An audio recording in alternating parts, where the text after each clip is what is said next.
The One Punch Man Manga, an adaptation of the original webcomic by One, is currently on its 162nd chapter, and the next chapter looks to be a big one. For those less familiar with the series, right now the manga is adapting the final stages of the Monster Association saga from the original webcomic. Now, these events have been built up for years. For close to half a decade, the manga, drawn by the godly Yusuke Murata, has been adapting and expanding the webcomic version of this arc. For the longest time, this was a pretty faithful adaptation, never losing sight of the plot and overall feel of the original. But unfortunately, over the past 12 to 18 months, this has begun to change. The manga hasn't just been expanding events, it's been heavily altering them. Naturally, this has led to a lot of civilized debate amongst fans, mainly centering on the amount of content in the arc that feels like padding, the tone leading up to the arc's climax, and most of all, the changes made to the central figure of the arc, the hero Hunter Garou. With the climatic showdown between awakened Garou and Saitama seemingly coming in the very next chapter, this video will discuss the major problems with Garou in the One Punch Man manga.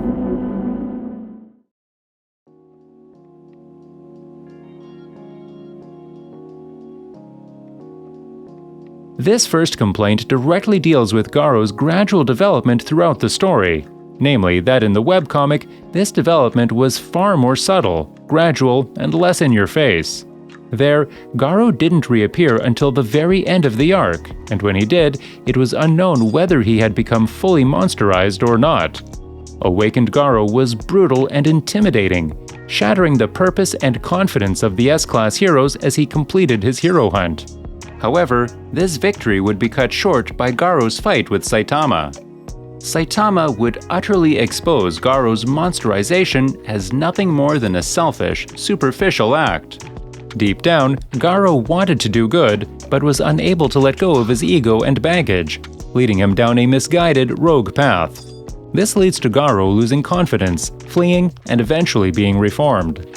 Overall, Garou's arc was clear, memorable, and efficient, leaving a lasting impact on the story. In contrast, awakened Garou in the manga doesn't leave anything open for speculation. Almost immediately after reappearing, during his rematch with Bang, Garou takes a heavy blow that exposes his still human half. This immediately answers the question as to whether Garou has truly become a monster, and we don't get to see the act gradually worn away by Saitama. Worse, the following chapters take this in-your-face storytelling even further. In just a few pages, Garou goes from an existential threat to the heroes to saving his master's life and teaming up with Metal Bat. He never really gets a chance to be taken seriously, despite being the central character of the arc. The manga essentially explains awakened Garou's entire character from the outset, instead of letting that development organically occur. No reveals, no suspense, no proper build-up.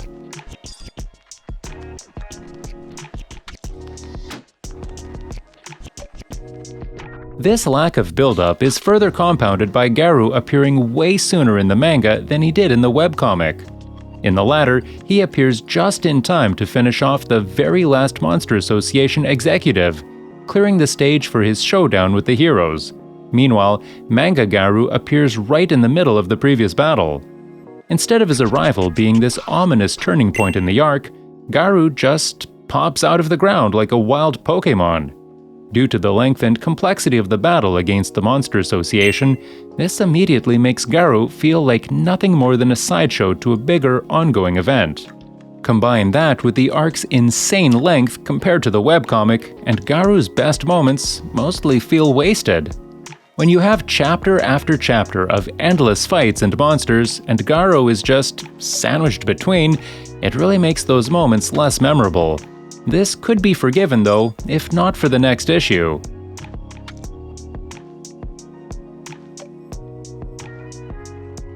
There's no dancing around things. Awakened Garou in the manga is not intimidating. In fact, he becomes a borderline gag character after a very short time. Chapter 157 is where this really becomes an issue. Not only does Garou, a character defined by his hatred of heroes, team up with Metal Bat for an unnecessary filler battle, but the two get drawn into this cutesy chibi style. Ask yourself, was Sage Centipede really worth sacrificing Garou's character consistency for? Does this exchange contribute to a suspenseful tone?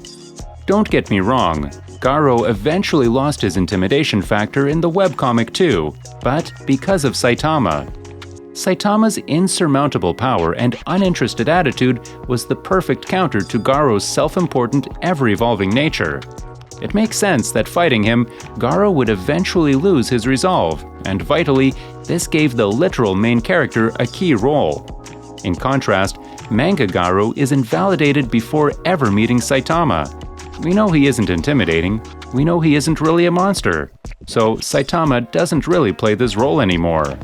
Their fight may be a flashy conclusion to the arc, but the accompanying character development and meaning is massively watered down.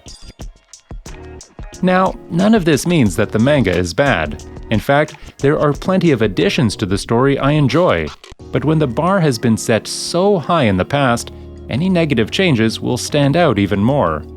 It's entirely possible that given the manga's history of redraws, the arc will be greatly improved for the physical releases, but that's a level of copium I'm not quite ready to take yet. But as for Garou, it's looking like the feared hero hunter is himself being assassinated in the arc's final stretch.